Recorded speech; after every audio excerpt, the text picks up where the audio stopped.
And showtime, ladies and gentlemen, welcome to another episode of the ChannelPro 5-Minute Roundup.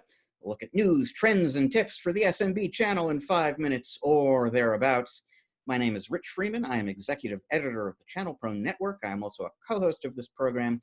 I am joined this week, as I am every week, by your other co-host, Eric Simpson, a business transformation and improvement consultant for MSPs and other IT providers. Eric, how you doing?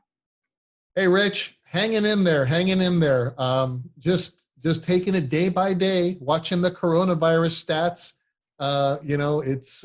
It's mind-boggling, but here we are in entering into Q3 here in a minute, and thinking about events in Q3 and Q4 and in 2021. It's interesting. I was speaking with a colleague the other day, and they said they don't really think that events will really get traction until second half of 2021. So I'm really curious as to see, how I would say, resurgence or increase in coronavirus cases may impact the strategies of folks trying to put on events in the later half of this year and early next year. It's really interesting.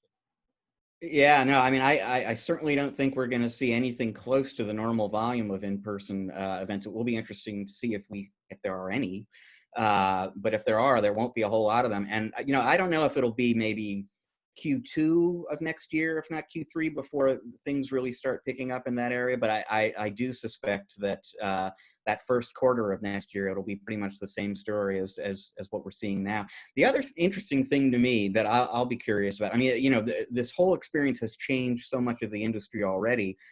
The events business, the events piece of the industry is part of that. And I'll just be curious to see how much of that remains online, as it were. Because I mean, ConnectWise did a major event this week, and they say they had over 10,000 partners at that event. And I mean, they do some big in-person events, but nothing that big. And so it makes you wonder from a vendor point of view, from an exhibitor point of view. That everybody loves the face-to-face, but the ability to reach 10,000 partners is kind of appealing too. I mean, do virtual conferences play a bigger role in the industry going forward?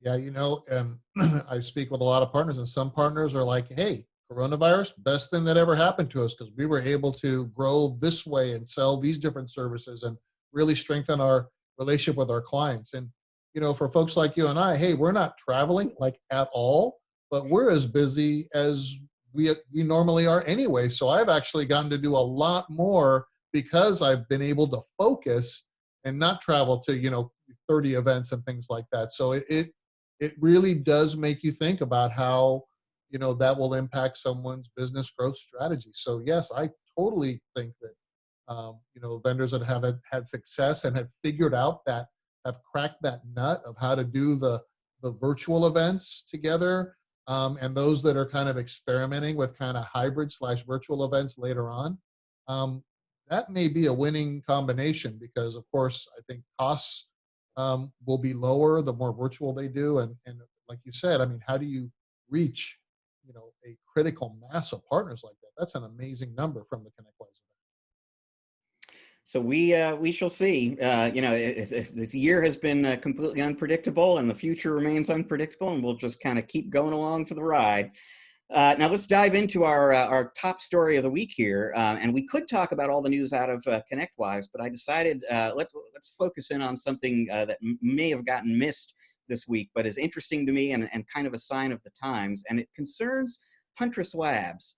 So Huntress, for folks who aren't familiar with them, they are a security vendor. They've been in business for about 5 years. They have been associated up until this week with a particular product that they introduced 5 years ago that they call a persistent foothold security solution. It's kind of a managed threat hunting service where they're looking around in your end user environments for evidence of an attacker implanting some sort of foothold onto the endpoints there that they can use to monitor the customer, move around laterally, etc. So, Huntress has had a product up until this week. Now, all of a sudden, they really have a platform. They have expanded beyond that one product. They have added 2 entirely new products, one of which is a ransomware detection service. The other is an external reconnaissance tool, they call it. Essentially, it's a sort of continuous vulnerability scanning service that's looking across your end user environments for, you know, settings that are out of where they should be, an opportunity to deploy software or firewalls or something like that that could make a customer safer that you haven't taken advantage of. So it's looking out there for ways that you can make your customers safer. If it finds something, it'll alert you to that. What makes the whole thing kind of interesting to me, I guess a couple of things, and this is why I call it a sign of the time. The security market is huge. It's only getting bigger, and it's obviously not going away. I mean, security is the great common denominator in this industry. What, you know, anything else you talk about in IT, you've got to be able to do it securely. So huge market, huge growth area. And so much so that at Huntress, they kind of looked at their profit margins and decided we can add these two entirely new services at no additional cost to our customers. So, I mean, if you were a Huntress subscriber last week, you know, you logged into the system this week, all of a sudden you had two entirely new solutions available to you through that same dashboard, and you're not paying anything more for them. And Huntress says that this is how it's going to work going forward. Here is, you know, that their whole model is to keep an eye on what the bad guys are doing, understand how attack techniques are evolving, develop solutions that counter those new threats. And they're planning to just keep rolling out those new solutions as needed by the channel, and to do it at no extra cost to their partners, because they really feel like they can make plenty of money just charging what they're charging now. Right, Rich. And that is, to me, that's the big kind of just the takeaway for me is that vision that Huntress has expressed is to continue adding additional value through additional services and solutions to their existing client subscription without nickel and diming them for each additional one, allowing those partners to generate even more revenue, right, by bundling these products and services or charging more to their end customers, or passing those savings along to the end customers and making their relationships even that much more valuable and sticky. We've seen, you know, tons of vendors always introduce a new service or a new update or a new this or a new feature, and oh yeah, for only $1 extra a license. Well, you know, you've got 2,000 endpoints, that adds up. And if you're an MSP that has trouble, you know, presenting an additional, you know, 50% update to your client in a invoice, and suffering the backlash of that every time, or coming back to them as often as these additional features seem to be rolling out, I think that's a super valuable um, lead magnet for new partners, as well as a great thank you and appreciation to existing Huntress partners. Yeah, it's a big problem. I hear about from MSPs all the time, and I'm sure you do as well. There are it's constantly lots of these great new solutions coming along, and like you said, you know, each one of them has some sort of a fee attached to it, and then you're in that position of, do I raise prices on my customer, or do I give up margin? You know, I don't raise prices, but I'm still paying for all this new stuff. So the opportunity to be able to add some more value for your customers without having to raise prices or give up profit, yeah, it's got to be an appealing thing for a managed service provider. Absolutely, absolutely. Well, let's move on to your tip of the week here, which has to do maybe with that kind of conversation about raising prices. You know, we're going to talk a little bit about negotiating agreements. Yes, yes. And again, you know, kind of ripped from the headlines, working with a new client this week, and interesting scenario came up. They've got a huge sales opportunity that I'm helping them with. And the buyer is asking for all of these, you know, additional benefits, and asking you know, the partner to jump through a bunch of hoops in order to, you know, do things kind of outside of the norm in order to win their business. And nothing wrong with that, Rich. You know, I grew up in New York, and I know, you know, don't ask, don't get. You know, I get all that stuff. But you know, the guidance here is, I mean, you know, we began the engagement. We hadn't spoken for 2 weeks. They developed this opportunity, the partner.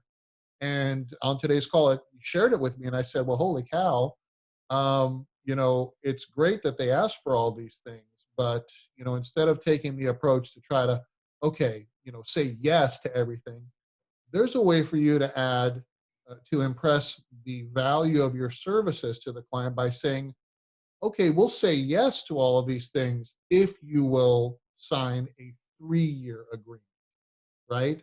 And, because initially it was like, well, should we go month to month? Should we go 12 months? I'm like, well, no, no, give them options, right? Charge them the best possible fee, and agree to all of these things that you'll only ever do for this one client, because there are a couple of them are kind of very odd. But say, look, we'll be happy to do that if you'll sign a 3-year agreement. Now, if you sign a 2-year agreement, then adjust it a little bit so that they're paying a little bit more. They don't get quite as many of those options. And if they sign a 12-month agreement, say, look, here's our, you know, if you just sign for 12 months, then we're not going to do all of these extra things, but here's our best and final, right? So promote the value of your services by negotiating back to your client as they will with you. Because remember, if they're asking you to go way outside the norm, that means that you're spending a lot of extra energy, effort, and cost to do so. And if they have the ability to just, only to exit after 12 months, or, for newer MSPs that haven't really had a lot of experience with agreements doing month to month, guess what?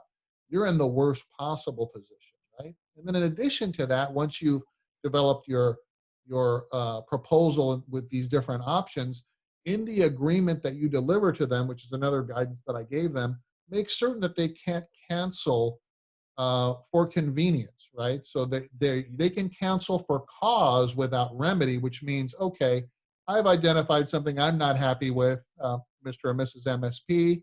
I give you X amount of time to remedy that. And if you don't within that period of time, then I get to cancel. And that's reasonable. So for a 3-year agreement, 90 days, right? I'm going to give you notice. You have 90 days to resolve the issue. And if you do, great, we'll keep on doing business. But if you don't, that's when I have the opportunity to cancel. Now you've been alerted. You've had the opportunity now to fix the issue. And if you don't fix it, and it's part of your agreement, and it's a reasonable request, then they should be able to cancel. Shame on you, right?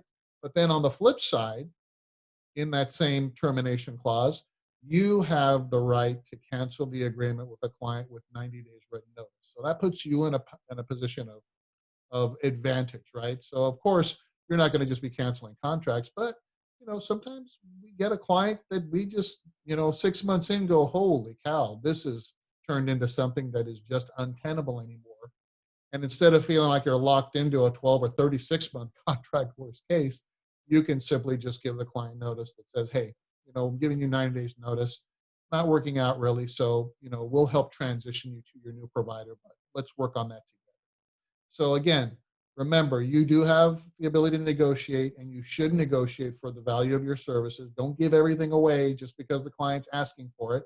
Give them options that if they want the best possible price and other factors, make them sign a longer term agreement in order for there to be a give and a get that's commensurate with the effort. And again, make sure that they can't cancel for convenience, but you can cancel at any time with the appropriate notice. Tip of the week, Rich. And it's a good one because it gets to another one of these issues that comes up a lot in conversations with MSPs. I mean, I think you'll agree. I think most experienced MSPs, most experts will agree. Standardization in everything that you do as an MSP is going to translate into profitability, and so fewer vendors that you're supporting, fewer products, standardized processes. The more of that you can do, the more profitable you're probably going to be. But then the question always comes up, how extreme should I be in terms of applying that best practice? If the opportunity comes along to do something non-standard, do I never take that? Or, under what circumstances do I? And I think you're defining a way to think about that a little bit, which is that, okay, there are going to be times maybe where you will step away from your standards, but you need to make it worth your while in one way or another. And whether that's because you're signing them up to a long-term contract, you're giving yourself an exit clause like that, you're charging, whatever it is, now and again, it will make sense to do something in a non-standard way, but make sure that it's going to be valuable, for them in terms of what they're getting, but valuable for you in terms of what you're getting too. And you bring up a great point, Rich. And, I wouldn't even be, advising them to move forward in this manner. were it not for the total upside, right? So this is a pretty sizable opportunity here. So if it weren't for that, then yeah, standardization, all that. But everything has its price. So when as you say, if you're willing to engage at that level, if it's worth enough to you, whatever your value chart is on these things, just remember, negotiate back, as good as you're being negotiated with, and make sure that it's equitable. It's a business partnership and not one side, taking, having overdue leverage or taking overdue advantage of the other side. All right. Well, that leaves us with time for just one more story this week. And this week we're going to be talking about a video that I believe is beginning to go viral on the interwebs. It was taken at the beach. I'll set the scenario up for you, Eric. A couple of guys go out. They're out fishing. It looks like it might be Florida or someplace like that. And ocean fishing. One of them catches a shark. Now I can tell you what I would do in the situation, and we're not talking a little shark, a little sand shark. This was a reasonably good sized shark. So I can tell you what I would do in this scenario. I can also tell you it's not what one of these guys did, which is wade out into the water, grab the shark, yank its mouth open, and reach in there to get the hook back, because you don't want the shark swimming away with the hook. To me, I'm just going to tell you, it doesn't look like a best practice to me. To me, you cut the line and off goes the hook, and that's just fine. But this guy wanted the hook back, and he got it back. By the way, he still has his arm, as far as I know. And after he had retrieved the hook, he set the shark on its way, to resume its day. I'm sure the day only got better from that point forward. So all's well that ends well. But man alive, that's just not how you handle that situation in my book.